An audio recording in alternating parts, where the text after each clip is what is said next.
परिचय।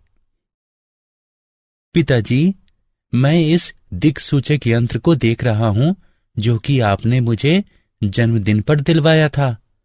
यह बहुत अच्छा यंत्र है, लेकिन इसमें कुछ हुआ था और मैं समझ नहीं पा रहा हूं कि वो क्यों हुआ। क्या आप मेरी सहायता कर सकते हैं पिताजी? हाँ राजीव, मुझे ठीक ठीक बताओ क्या हुआ था। मैं इस दिक्सूचक यंत्र को अपने मित्र के घर ले गया था। वे अपने घर में विद्युत का कुछ काम करवा रहे थे। हम एक खुले तार के अत्यंत निकट दिक्सूचक यंत्र से खेल रहे थे। अचानक दिक्सूचक यंत्र की सुई अकारण ही विक्षेपित हो गई। जब हम तार से दूर हटे, यह अपने पहले वाले स्थान पर आ गई। ऐसा क्यों हुआ? ऐसा इसलिए हुआ क्योंकि विद्युत धारा चुंबक की भांति कार्य करती है और विद्युत प्रभाव उत्पन्न करती है। बच्चों, इस पाठ में हम चुंबकीय क्षेत्रों, विद्युत चुंबकीय क्षेत्रों, विद्युत मोटरों तथा विद्युत जनित्रों के बारे में जानेंगे।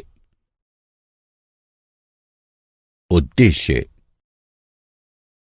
इस पाठ के अंत में आप निम्न करने में सक्षम हो जाएंगे: चुंबकीय क्षेत्रों एवं क्षेत्र रेखाओं को पहचानना, किसी चुंबकीय क्षेत्र में विद्युत धारावाही चालक पर बल का वर्णन करना, विद्युत मोटर की व्याख्या करना, विद्युत चुंबकीय प्रेरण की व्याख्या करना, विद्युत चुंबकीय जनित्र का वर्णन करना, घरेलू विद्युत परिपथ को समझना।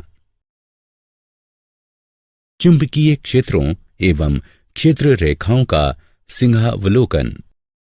कोई चुंबकीय क्षेत्र किसी विद्युत धारा तथा चुंबकीय सामग्री के चुंबकीय प्रभाव द्वारा उत्पन्न होता है। हमारे अपने ग्रह पृथ्वी का स्वयं का चुंबकीय क्षेत्र है, जो कि नौ संचालन के दौरान एक महत्वपूर्ण घटक होता है।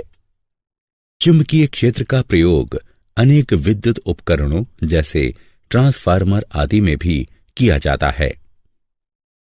चुंबकीय क्षेत्र रेखाओं की तुलना स्थिरांक उच्चत्व रेखाओं से ही की जा सकती है, जो कि मानचित्र पर देखी जा सकती हैं।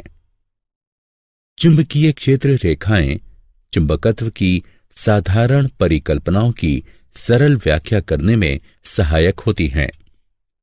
इन्हें किसी सतह के माध्यम से क्षेत्र रेखाओं की संख्या के रूप में परिभाषित किया जा सकता है। इन्हें सरलता से किसी गणितीय संरूप में रूपांतरित किया जा सकता है।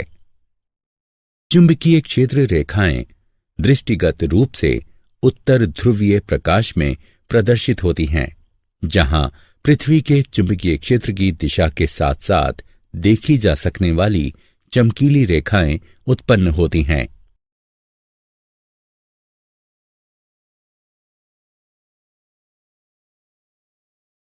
विद्युत धारावाही चालक। किसी धातु चालक में होकर गुजरने वाली विद्युत धारा अपने इर्द गिर्द चुंबकीय क्षेत्र उत्पन्न करती है। किसी चुंबकीय क्षेत्र में रखे हुए विद्युत धारावाही चालक का आवेश ऐसी दिशा में विलग्न की अनुभूति देता है जो कि विद्युत तथा चुंबकीय क्षेत्र पर लंबवत हों। इसके परिणाम स्वरूप एक ऐसी विद्युत संचालन शक्ति उत्पन्न होती है जिसकी दिशा प्रयुक्त चुंबकीय क्षेत्र की समानुपातिक होती है। इस प्रभाव को उल्टा भी किया जा सकता है।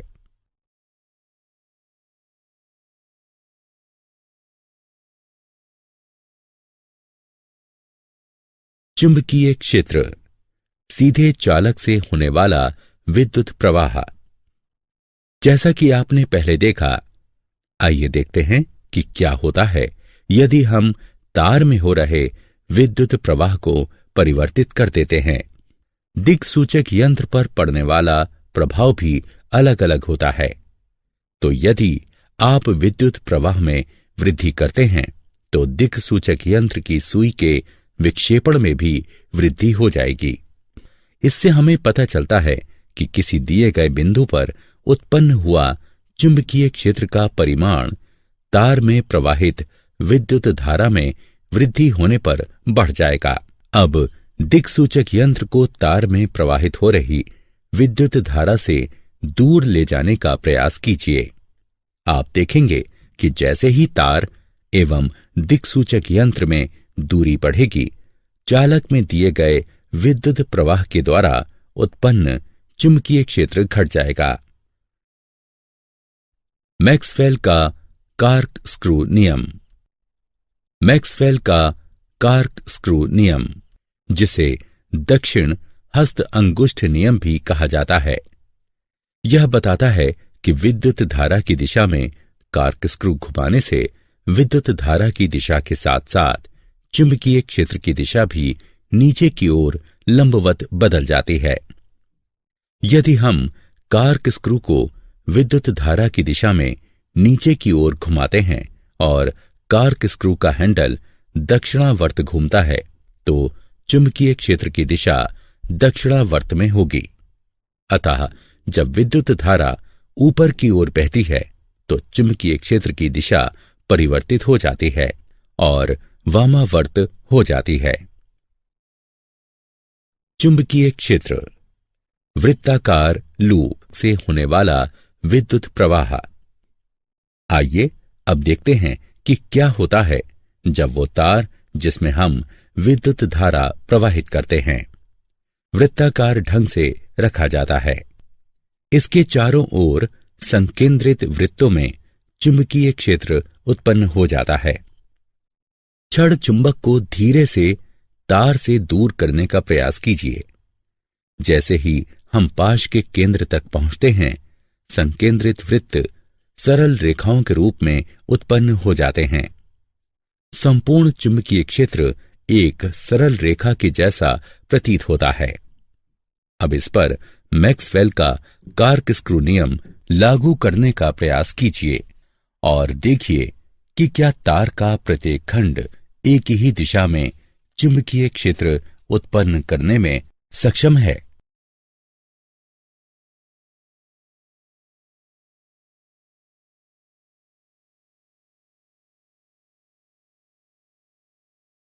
चुंबकीय क्षेत्र, परिनालिका में विद्युत प्रवाह। परिनालिका एक विद्युत धारावाही तार है जो कि एक बेलनाकार आकृति में एक दूसरे से अधिकाधिक सटे हुए घुमावों के साथ लिपटा रहता है। यह छड़ चुंबक के समान होती है। हर परिनालिका में एक उत्तर ध्रुव तथा एक दक्षिण ध्रुव होता है। किसी परिनालिका के भीतर उपस्थित चुंबकीय क्षेत्र रेखाएं सरल रेखाएं होती हैं और ये इंगित करती हैं कि किसी परिनालिका में सभी बिंदुओं पर चुंबकीय क्षेत्र समान होता है। परिनालिका का यह शक्तिशाली चुंबकीय क्षेत्र चुंबकीय सामग्री को आकर्षित करता है। इस प्रकार का चुंबक विद्युत चुंबक कहलाता है। विद्युत धारावाही चालक का बल। हम देख चुके हैं कि किसी चालक से होकर बहने वाली विद्युत धारा चुंबकीय क्षेत्र निर्मित करती है। इस प्रकार निर्मित चुंबकीय क्षेत्र चालक के निकट रखे गए छड़ चुंबक पर बल लगाता है। फ्रांसीसी वैज्ञानिक आंद्रे मैरी एम्पियर ने यह पता लगाया कि छड़ चुंबक भी चालक पर विपरीत एवं समान बल लगाती है। फ्लेमिंग का वाम हस्त नियम। फ्लेमिंग का वाम हस्त नियम 3 दिशाओं का प्रतिनिधित्व करने वाला स्मारक है। आपको अपने बाएं हाथ के अंगूठे, तर्जनी और मध्यमा को फैलाना है। हर उंगली अलग दिशा की ओर संकेत करती है। तर्जनी चुंबकीय क्षेत्र की दिशा में संकेत करती है। मध्यमा विद्युत धारा की दिशा में संकेत करती है। अंगूठा गति की दिशा में संकेत करता है। इसे फ्लेमिंग का वाम हस्त नियम कहते हैं। उदाहरणों में वूफर, सबवूफर, विद्युत प्रवर्तक आदि सम्मिलित हैं।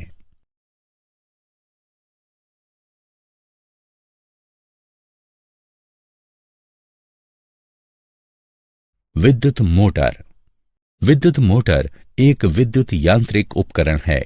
यह विद्युत ऊर्जा को यांत्रिक ऊर्जा में परिवर्तित करता है। आइए देखते हैं कि विद्युत मोटर कैसे कार्य करता है। मोटर गति उत्पन्न करने के लिए चुंबकों का प्रयोग करता है।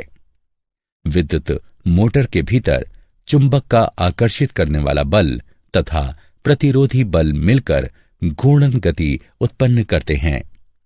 पंखे, ब्लोअर, पंप, डिस्क ड्राइव इत्यादि विद्युत मोटर के कुछ उदाहरण हैं।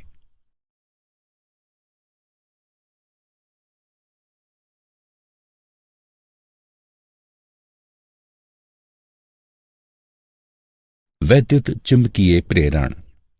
चुंबकीय क्षेत्र से होकर गति करने वाले किसी चालक द्वारा किया गया विद्युत उत्पादन वैद्युत चुंबकीय प्रेरण कहलाता है। उदाहरण के तौर पर जनित्र, विद्युत परिवर्तक, प्रेरण मोटर, विद्युत मोटर, तुल्यकालिक मोटर और परिनालिकाएं आदि वैद्युत चुंबकीय प्रेरण का उपयोग करते हैं। माइकल फैराडे एक अंग्रेज वैज्ञानिक, रसायन शास्त्री, भौतिक विज्ञानी तथा दार्शनिक थे, जिन्होंने चुंबकीय क्षेत्र, वैद्युत चुंबकीय प्रेरण, प्रतिचुंबकीयता तथा वैद्युत अपघटन की खोज की। उनके प्रयोगों में चुंबक को गति कराकर विद्युत उत्पादन करना भी सम्मिलित है। आइए अब तारों की एक कुंडली के भीतर एवं बाहर एक छड़ चुंबक लगाने का प्रयास करें। आप देखेंगे कि तार विद्युत उत्पादित करने लगते हैं। इसे वैद्युत चुंबकीय प्रेरण कहते हैं। विद्युत जनित्र। विद्युत जनित्र यांत्रिक ऊर्जा को विद्युत ऊर्जा में परिवर्तित करता है। यह विद्युत आवेश को एक बाह्य विद्युत परिपथ के द्वारा बहने के लिए बाध्य करता है। इसके उदाहरणों में जल पंप सम्मिलित है, जो जल को बहाता है पर जल उत्पन्न नहीं करता। विद्युत जनित्रों का परिचालन वैद्युत चुंबकीय प्रेरण पर आधारित होता है, अर्थात जब भी कोई चालक चुंबकीय क्षेत्र में जाता है, एक विद्युत प्रवाह उस चालक में प्रवृत्त हो जाता है।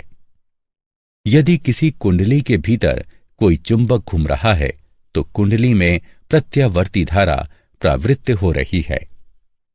समान समय अंतरालों के पश्चात प्रत्यावर्ती धारा दिशा बदल लेती है। दूसरे प्रकार की धारा दिष्ट धारा कहलाती है, जो कि समय के साथ दिशा नहीं बदलती।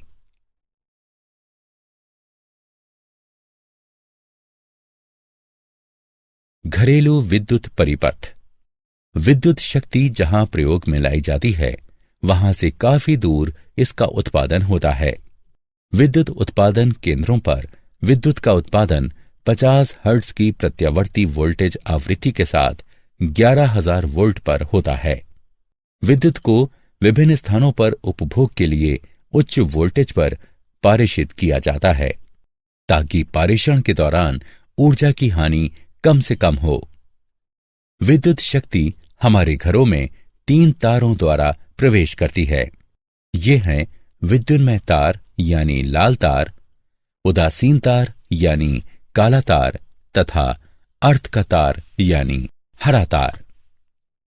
विद्युन्मय तार में 220 वोल्ट का विभव होता है और उदासीन तार में 0 विभव होता है। अतः विद्युन्मय तथा उदासीन तारों के मध्य विभवांतर होता है 220 वोल्ट। घरों में इस्तेमाल किए जाने वाले उपकरणों में विभिन्न प्रकार के विद्युत परिपथों का प्रयोग किया जाता है। अर्थ के तार को धातु की एक प्लेट से धरती में गहराई तक जोड़ा जाता है, ताकि उपकरणों के इस्तेमाल के दौरान विद्युत धारा के रिसाव से तीव्र झटका न लगे। सभी परिपथों में एक महत्वपूर्ण परिपथ है फ्यूज। यह इस बात को सुनिश्चित करता है कि किसी उपकरण में विद्युत धारा के अतिभारण के कारण कोई हानि ना हो। अतिभारण तब होता है जब विद्युन्मय तार तथा उदासीन तार परस्पर संपर्क में आते हैं या वोल्टेज की आपूर्ति में वृद्धि हो जाए। ऐसी परिस्थिति में फ्यूज विद्युत प्रवाह को रोककर परिपथ अथवा उपकरण को खराब होने से बचाता है।